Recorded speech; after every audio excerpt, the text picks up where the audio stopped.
like my work to be that people should relate to it. And it's encouraging when people laugh at what some of the images have produced. I love the fact that people walk past it. I've had lots of lovely comments from people who have noticed and liked or wondered about it. And that's the greatest compliment anyone can give you, I think, is that especially that they would wonder. I think, you know, because that's a great word and we don't maybe wonder enough.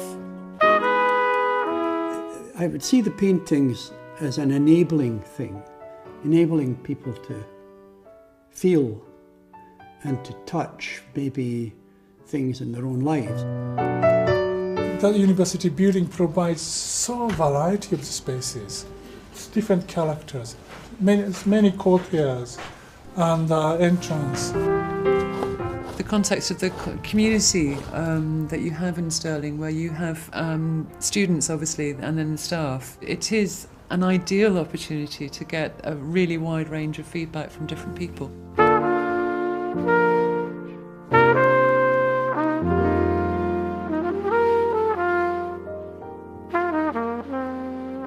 Not many folk get to say, I work in an art gallery, which is effectively true. I certainly stop at one or two paintings each day. Actually brightens your day, particularly if it's raining. And things like these, Willie Rogers stuff. The one at the end, Sisyphus, is kind of the unofficial logo of the School of Arts and Humanities, perpetually pushing the stone up the hill. I hope our masters won't object, although the other two are quite metaphorical as well. So there's plenty of pictures that speak to quite a lot of us.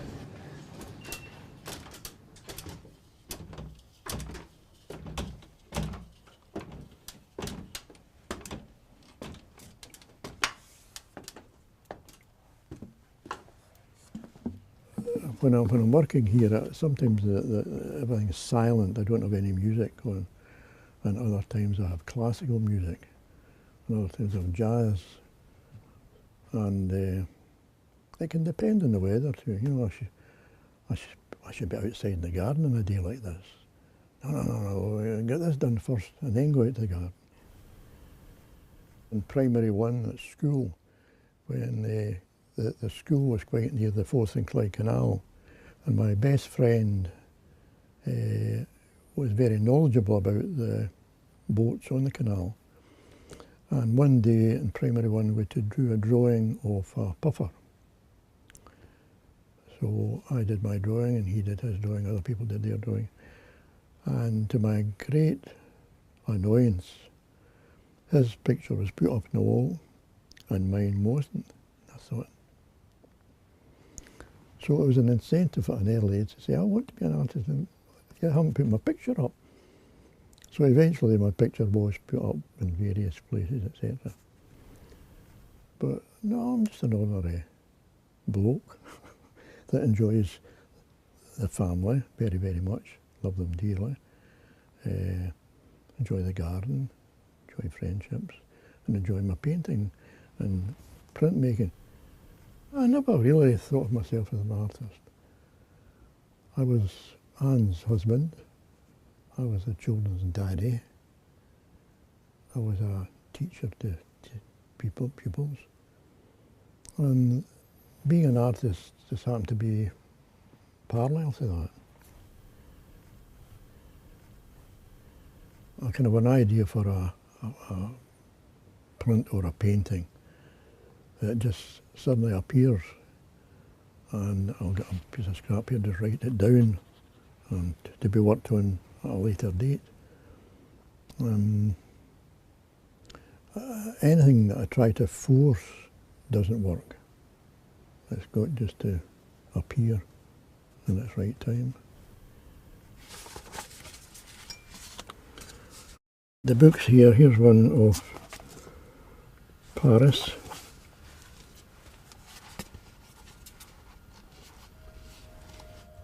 And I just enjoyed doing some detailed drawing like the Garden Or, which is a challenge to arrange all the shapes in this small page That gives me great satisfaction.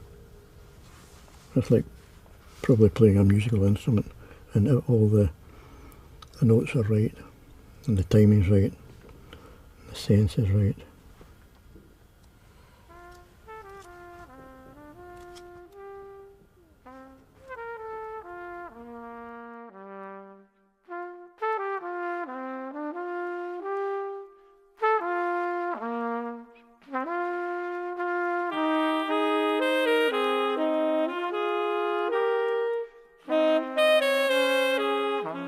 There are a lot of things going on that we don't know about, and the spiritual thing is there. That's why I'm not afraid of dying,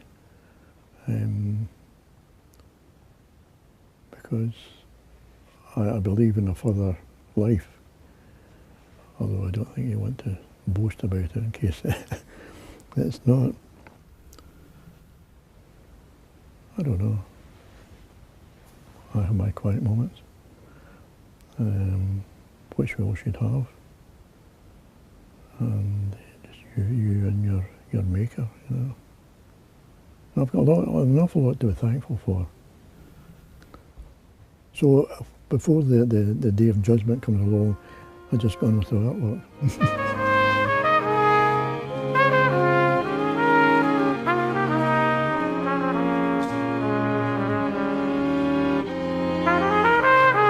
It's actually nice because when you're going from A to B, you can look at them all. You can work your way along the corridors and look at each picture and either decide whether you do or don't like them.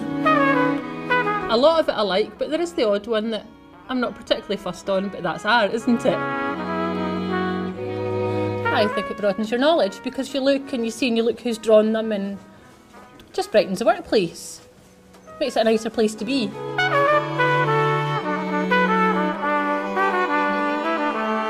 You know, it is a kind of dream, actually. It's inspired by a poem by Kathleen Jamie called The Bower. And it's quite a short poem. It's a beautifully formed thing, and I think of it as a thing. And so I felt from the first time I read it, I knew I had to make some kind of response to it, but sometimes it can take me quite a while to know what. She talks about it listing deep, and that, to me, I mean, that just makes me feel at home when I hear that phrase. I like to use text as a material as well, but I'm using less of it, and I'm using it in a more considered way in more recent work. And so the text just says, and listing deep, but it's almost something that you could miss when you first look at the painting or the piece, and that's intentional. It's not that it's an afterthought, it's that it's not meant to be shouting at you. It's like being whispered almost. So it is painted, but it's layered up with other things. And so it's layered up with fragments of leaves and who knows what else. Gauze, tissue paper, fragile things actually, but to me they're very powerful things. So I've got lichen and poppy petals and leaves and all kinds of things. And so they're waiting to be used. And I know exactly when the time is right. But I have to get them all out and have a look at them all. And there's a palette and a texture that I'm looking for.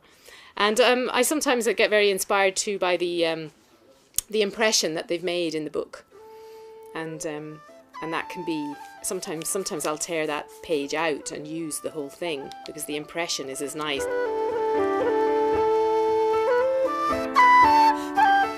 It can take a long time. There's a kind of seeking and finding process. So they are the inspiration, actually, the natural forms, and that's where I connect a lot. And I think it's why I connect so much with Kathleen Jamie's poems, because really they're centred in the natural world and our relationship with it. And so she paints with the words, and I, in a way, paint with with natural forms that I've gathered, but I create a context for them. I love being exhibited at Stirling. It's great. It's a really good honour, and to be amongst all these, you know, sort of, well, artists whose work I had known about. They're part of the canon, if you like, and so it's really good, and that doesn't happen actually all that often. I think because it's a place of work as well, and there are people going by, probably pass it lots of times in a day, that they will see it over time. My work isn't created with this intention, but everybody says that it reveals itself in new ways the more they look at it. The way that I use materials and the way that I do layer them up. I suppose the act of doing that creates things that even surprise me, and they are absolutely not intentional. In the same way that a poet perhaps knows that another person's reading of their work is going to reveal things that they hadn't thought of, then this happens to me as well when people view my artworks, be they the paintings or the collages or the poem houses, because yes, you create something that's more than yourself, and more than you can even know, and that's an amazing thing to get to do.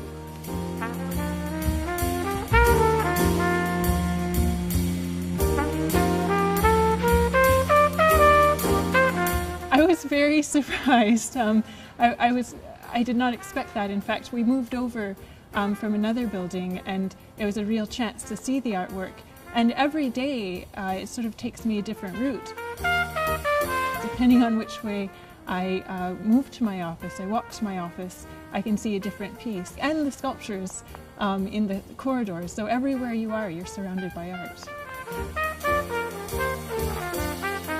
I notice them all the time, and sometimes, depending on how the light falls, if there is light, if there is sunshine, you can see sort of different shapes. And there's some in particular outside in the square, and I'm here on Sundays sometimes, and it's very quiet, and I look out and I say, oh, there's somebody just standing out in the snow, why would they be doing that? But it's a sculpture, so that's quite neat. It's startling, it's something different, unexpected. Sculptor, to be sculptor is something special.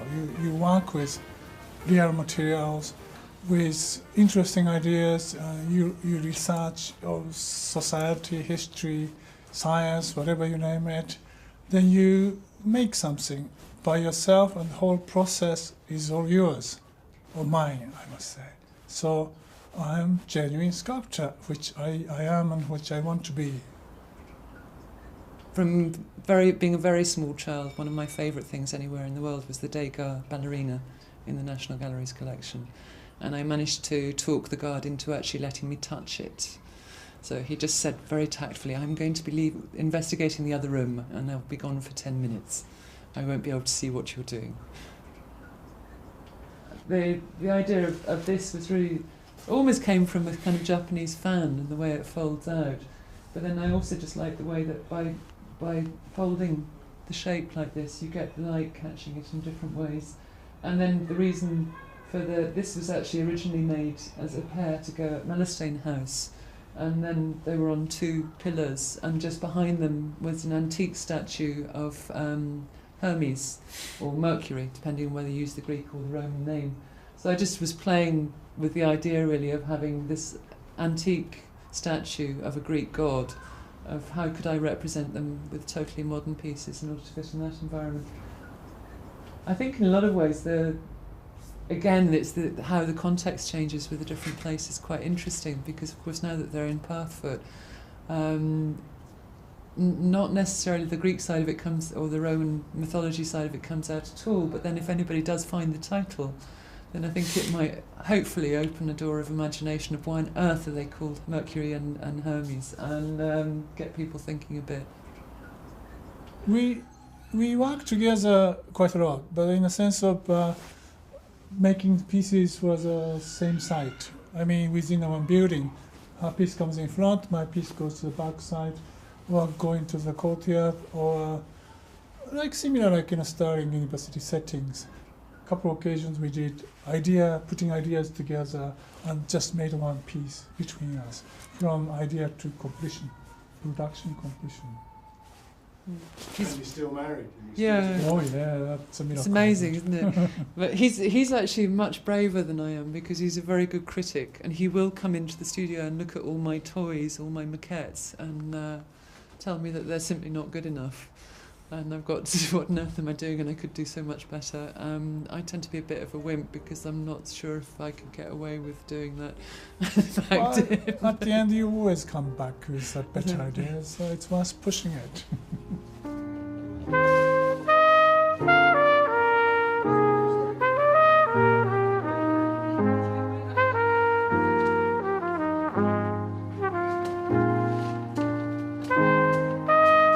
What I like about this picture is I like the seascape, and it actually reminds me of being down visiting my parents on the Firth of Clyde, where you're looking out. If you're on the Esplanade, you're looking out across the Clyde. You can see Cumbria, you can see Bute, you can see Arran, and I'm almost expecting the Waverley to come past.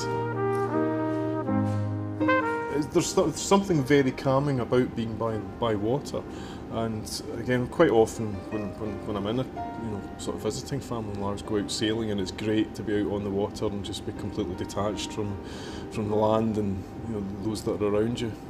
You do go into a bit of a sort of quite a compact personal space. It's like a bubble, if you like.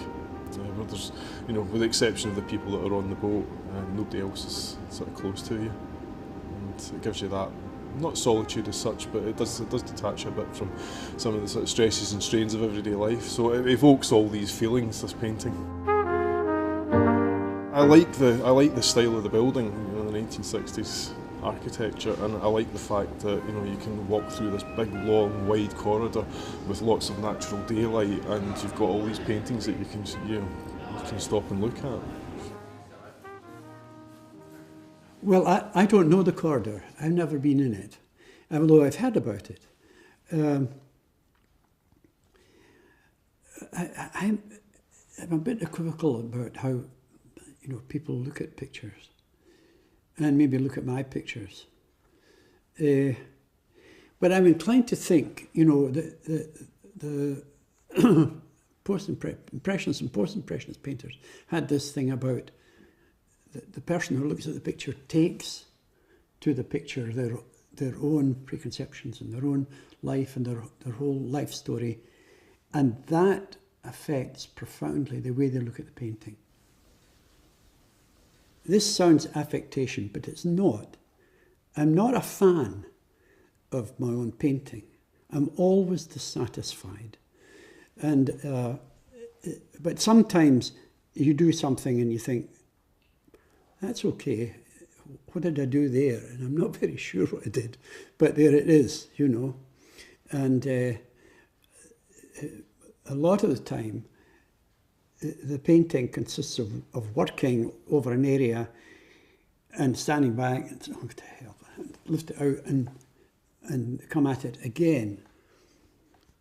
It's a kind of trial and error, but it's like a conversation. It should be, in my mind, a conversation, a testing of what's happening here against what's happening there. Is that it? No, that's not it. Is that it? No, it needs that. Or that kind of thing. There's one. There's another one. There's a particular favourite. Now, those are dry, and I use them dry on the painting, and I move the paint about on the surface. And so I put the paint on very, very wet, running, and the darker parts are not quite so wet. And I use the dry brush to move it about to get the light and shade, or create the form, particularly creating the form. It's a very, very simple way of painting. It's a very straightforward, simple way. It goes direct from my sight through my arm and onto the panel. It's not built up bit by bit. It's there. If it's not there, it's out, and I try again. Oh, yeah, I mean, physically, yes. If you've been painting 4 hours outside in the the cold weather and here, it's hard work. But it's a good deal less harder than the bin man who was at the door today loading bins on. So that's not a consideration. The hard work is the conception, the thinking, the testing of ways of doing things. Will that work or will that work? We'll try that or try, But I think the best paintings that I do, and I'm not talking about this in an absolute sense, I'm talking about relative to all I do. The best things that I do are the ones which are done in one breath, as it were. That there's an overriding thought or an overriding concerted series of movements that come together like a sentence or like a stanza in a poem or like a passage of a Sibelius symphony or something, where it all seems to fit, be part of a totality.